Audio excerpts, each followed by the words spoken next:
allow yourself to change in a way that's a win-win, good for you and good for the people around you. And see it as a challenge and an opportunity and an adventure. And if we can look at life as an adventure that we can work with, then it's a win-win for everyone.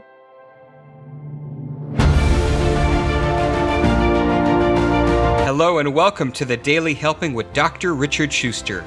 Food for the brain, knowledge from the experts, tools to win at life. I'm your host, Dr. Richard. Whoever you are, wherever you're from, and whatever you do, this is the show that is going to help you become the best version of yourself. Each episode, you will hear from some of the most amazing, talented, and successful people on the planet who followed their passions and strive to help others. Join our movement to get 1 million people each day to commit acts of kindness for others. Together, we're going to make the world a better place. Are you ready? Because it's time for your Daily Helping.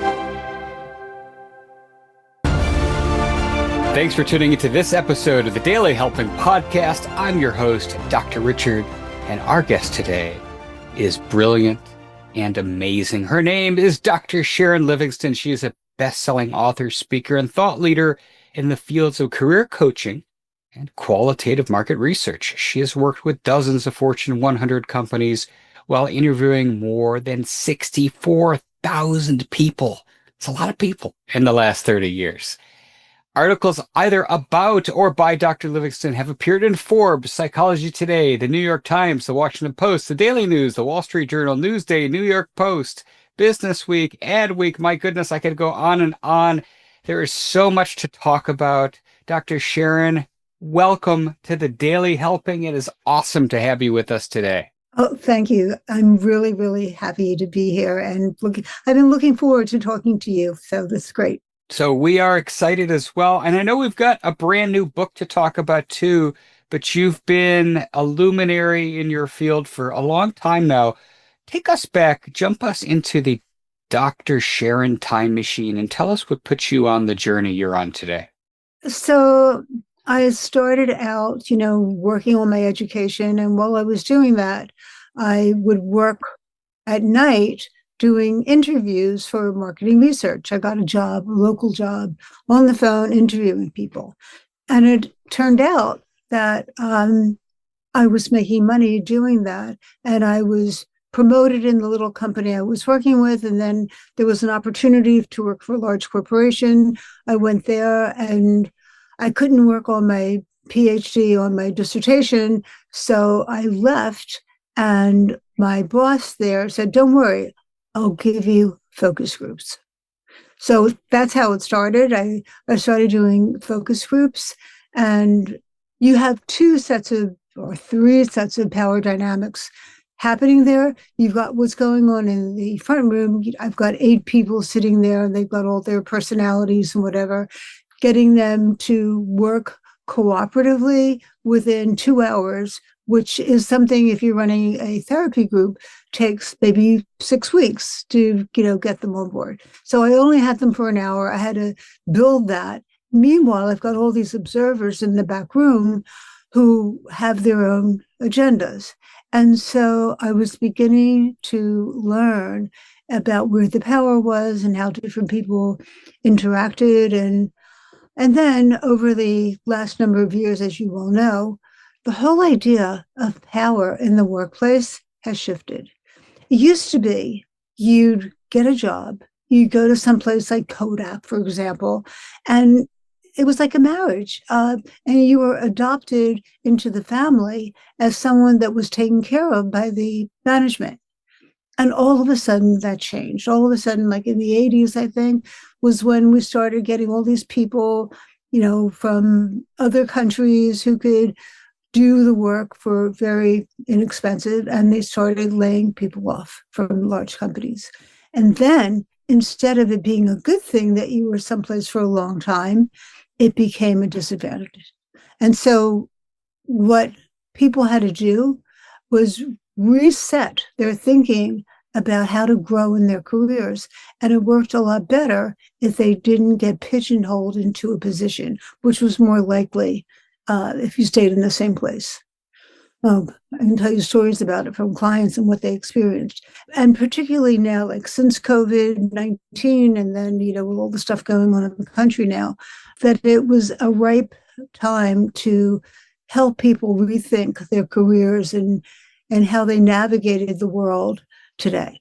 So, in a nutshell, that's what happened. It's interesting, as you were describing being in this room, these focus groups, having 2 hours to get something accomplished that maybe takes, a month and a half in group therapy.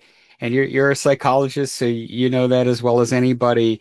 Um, I couldn't help but think of Congress, but it's interesting because what you're talking about applies, being able to read the power dynamics of a room, understand how that works, applies not only to businesses if we own them, or our own career if we are, climbing a ladder or looking to find that great job. I think it applies, to one's home life as well, right? Trying to get, parents and children all on the same page, So there's a lot of places where I see this apply. Unless I misunderstood you, you said something very interesting to me, Dr. Sharon. You had said that the power dynamics have shifted in the last couple of years. So I know you explained why, things have shifted since the 80s, right? That, foreign nationals started coming over, they could do jobs cheaper. That made, people who had worked at companies for long amounts of time expendable. Like, I get all that. What has shifted the power dynamics in the workplace over the last couple of years? So I would say a little bit more than couple. Couple to me means two, and this has been going on for longer than that. But it's the idea that it's not longevity that makes a difference. It's who you know. It's all about relationships. And so I don't know about you, but what I was taught by my parents was nose to the grindstone, do what you're supposed to do it excellently, always improve, admit your mistakes, get better and better and better. But that doesn't work anymore. It's not about how well you do your job, it's about how you influence people around you. So that may be peers, but it's more likely to be other people who know someone and can refer you. So it's much more about being referred to get promoted than it is about your performance or your education. So why do you think that changed? Because I think, when we talk about nepotism or, having a valuable network that you could leverage, that's not new. But the idea that that network or one's ability to influence your superiors or your coworkers has more to do than the degree of talent that you possess, that's fascinating to me. So why has that shifted based on the research you've done and the people you've interacted with?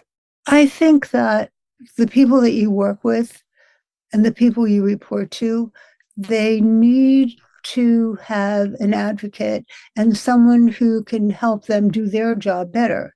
And so if you can be, watching the dynamics in your place where you work and figuring out who is the one who has more power, and helping them gain even more with your knowledge, with your observations, and not to backstab anyone. I don't mean anything like that, but to provide opportunities for them to look good to their management and, not necessarily go through the channels, but maybe it's at lunch, maybe it's at the water cooler, maybe it's you're in a similar group or something, but it's making those connections, people, person to person, rather than hierarchy.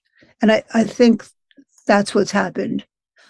And also, I mean, we've seen it get much more important since COVID-19. A lot of people aren't going to the office. They're working from home. I mean, I used to run focus groups and I'd be in city to city to city, country to country. And now 90% of the work I do is on the computer at home in my slippers, right? No one sees my feet. So it makes it much more possible to have interactions with whomever I want to have them with. And so I think that's a big difference. And I think you're right, probably, the shift out of the office into this hybridized workplace or even fully remote workplace has shifted a lot of things because the interactions with people have changed, right? It used to be that people what would they do? They'd hang around the water cooler and they'd talk and build a camaraderie. Now you might have people working all over the country in their different roles.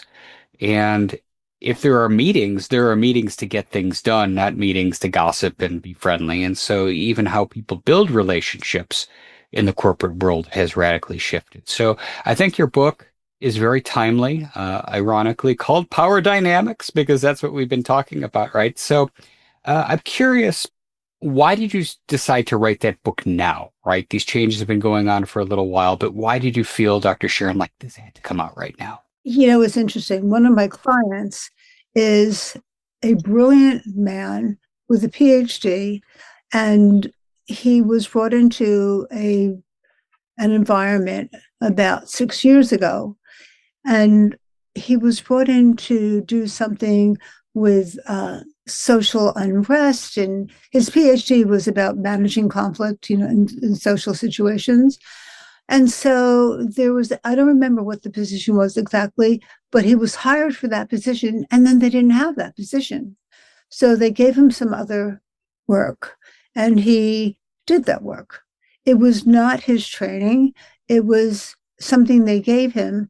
And he's from another country. And so part of that culture where he comes from is to be respectful, to be obedient, not to make waves, to support your boss in every way possible. And he was like too polite, too nice. And so the last thing that happened was for about 6 months, they gave him a job where he was doing really crazy work. He'd have to be on the phone with older people who had insurance and find out what they were doing, what they were doing, what they were doing with their insurance, what they were doing with their health. I mean, it's the kind of job that people make $20 an hour for, tops, $16 an hour. And here's this very well-trained person doing it, and he got fired. I mean, he was more qualified than his boss, and he really didn't know how to work the system, for lack of a better term, and use his power. I mean, this is a brilliant guy, got great credentials. He did great work on his dissertation, and there he is, and he was out of work for 6 months. So that's an interesting story, right? A PhD, a brilliant PhD who's doing work well below his pay grade.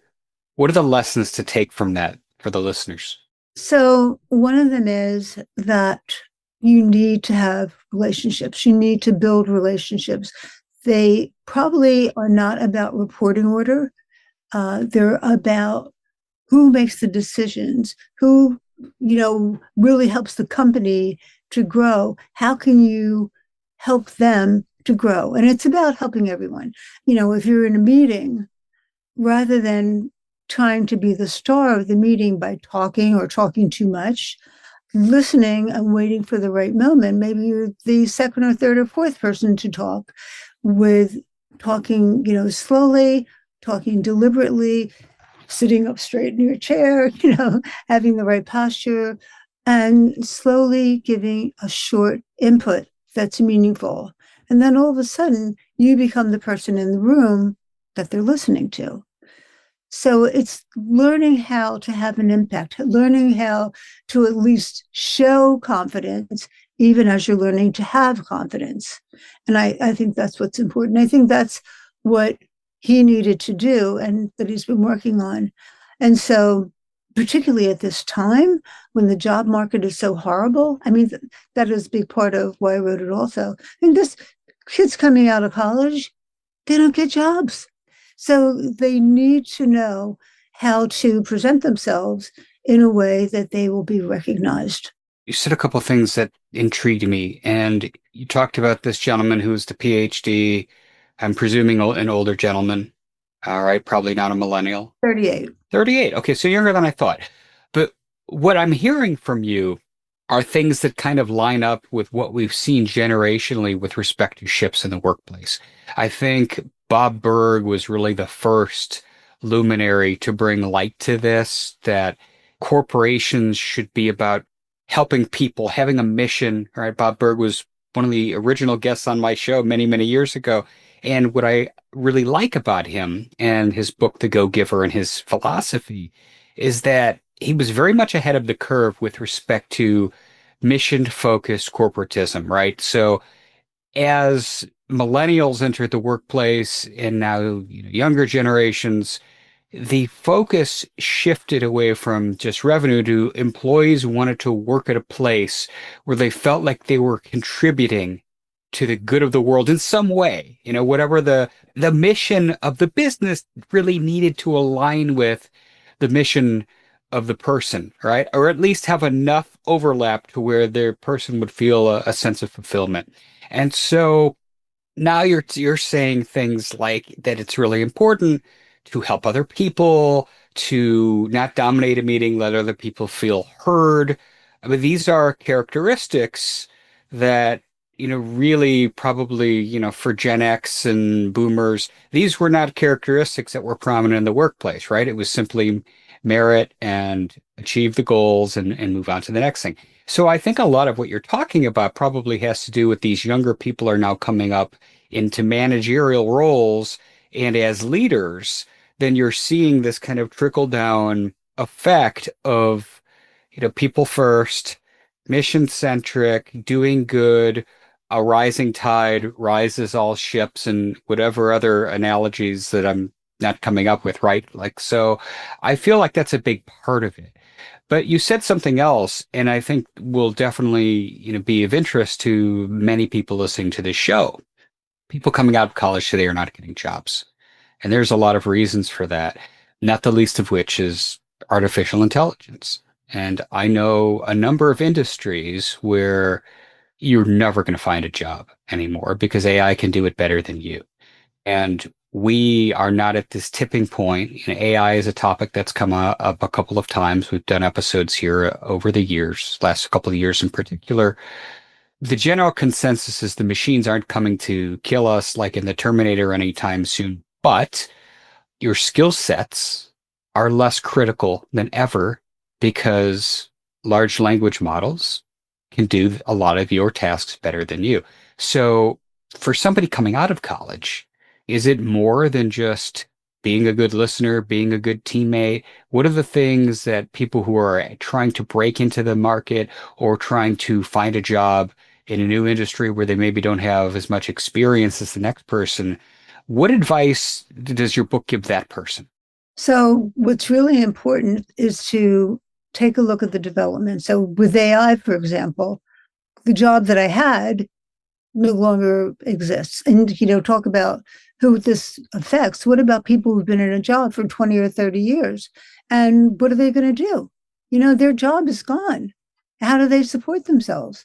So it's important to take a look at what new industries are cropping up because of AI. I mean, there are a lot of people who say, oh, AI is changing things. We're doing things differently, but there are opportunities to work with AI, to work with programming, but not as a programmer. AI does the programming, but it's a way of developing this new way of living in the world that requires this help, this help, this help.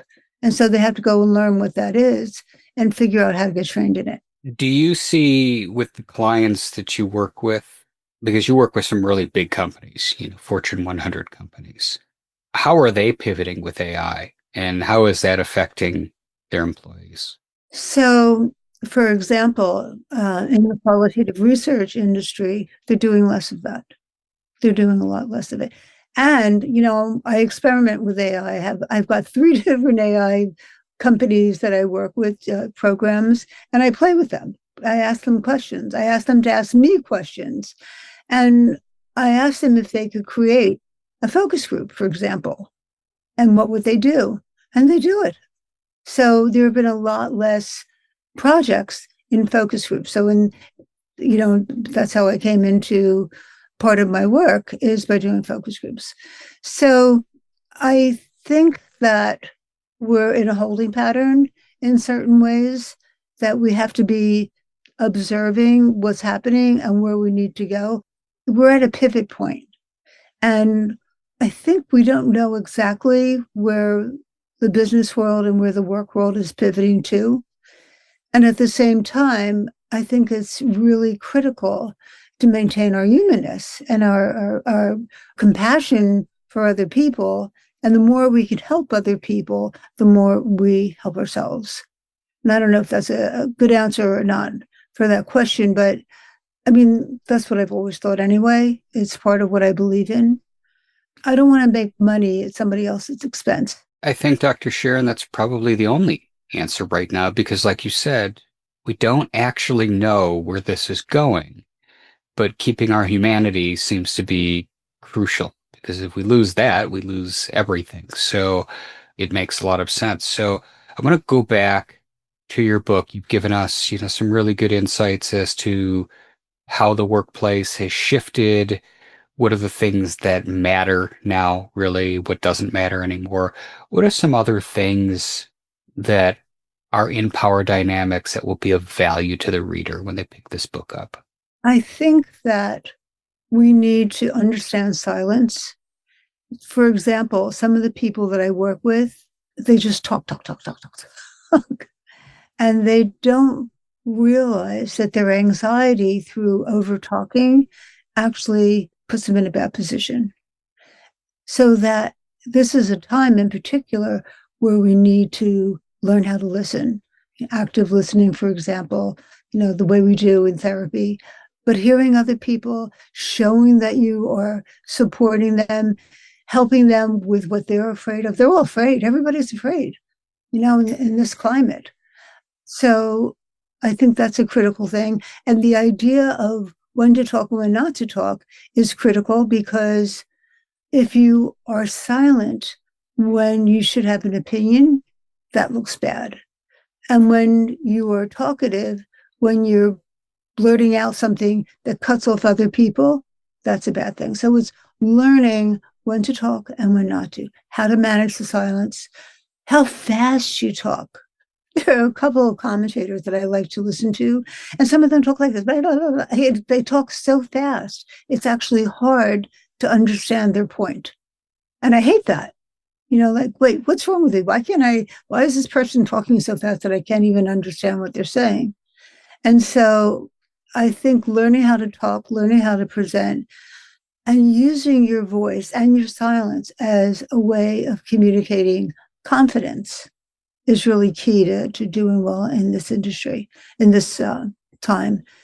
It's really about telling yourself that you know what you know, and that really, honestly, anything's possible. And, you can be hit with something that you didn't expect, like all of a sudden a company closing down and not knowing what to do. But if you can maintain your belief in yourself and your way of talking to others to put them ahead of you, then they put you ahead of them. It becomes more of a community building than a one-on-one, and not a competition. You've had the opportunity over the past several decades to interview 60,000 plus people. You obviously incorporated a lot of that research into this book that you've created. What was the most surprising thing about the data that you weren't expecting? I mean, the most important thing, which won't be a surprise to you, is that what people say and what they do is not the same. And so even though I'm asking people to tell me about their experiences, their likes and dislikes, very often it's not real. I'll give you an example.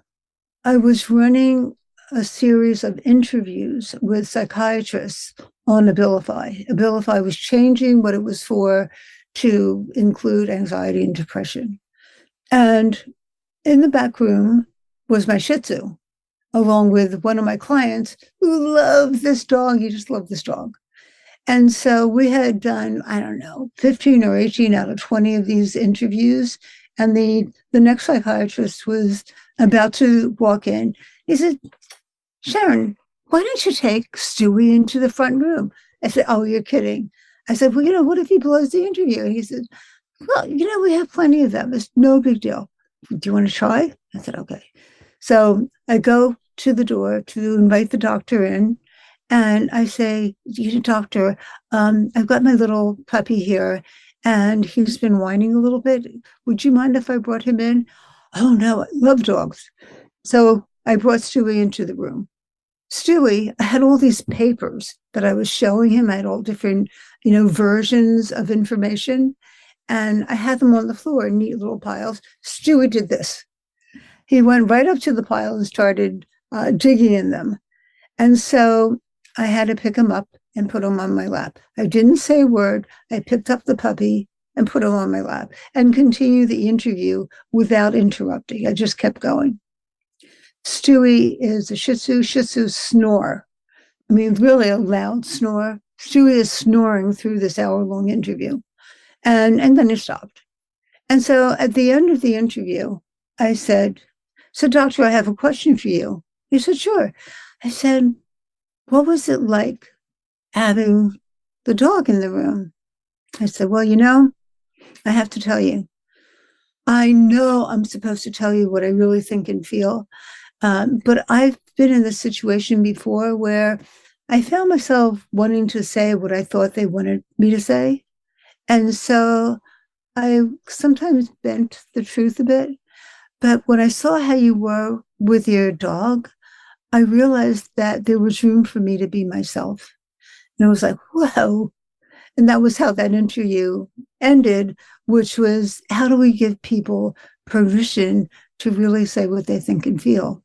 So you're talking about psychological safety, which in this instance was created by the dog. And by the way that I dealt with the dog. It was that relationship. He was looking at a relationship and wondering how that affected our relationship. Fantastic. Dr. Sharon, I've loved our time together today. As you know, I wrap up every episode by asking my guest just a single question, and that is, what is your biggest helping? That one largest piece of information you'd like somebody to walk away with after hearing our conversation today? Things are changing. And the most important thing is to be flexible and to allow yourself to change in a way that's a win-win, good for you and good for the people around you. And see it as a challenge and an opportunity and an adventure. And if we can look at life as an adventure that we can work with, then it's a win-win for everyone. Well said. The book is called Power Dynamics: How to Master the Hidden Forces That Shape Your Career. That book is available everywhere, and we'll have a link to that in the show notes. But if people want to learn more about you, Dr. Sharon, where can they find you online? I have a website on Substack with lots of articles and information that they would like. So if you go to Substack, it's Career Power Dynamics, and you'll find me. Perfect. And we'll link to that as well as to link to the book. That'll be in the show notes for everybody at drrichardschuster.com. Well, Sharon, thank you so much for coming on today. I loved our conversation. It was wonderful having you with us. Thank you so much. Absolutely. And I want to thank each and every one of you as well. If you liked it, if you're excited, if you're going to go pick up this book, go give us a follow and a 5-star review on your podcast app of choice, because this is what helps other people find the show. But most importantly, go out there today and do something nice for somebody else, even if you don't know who they are, and post in your feeds using the hashtag MyDailyHelping, because the happiest people are those that help others.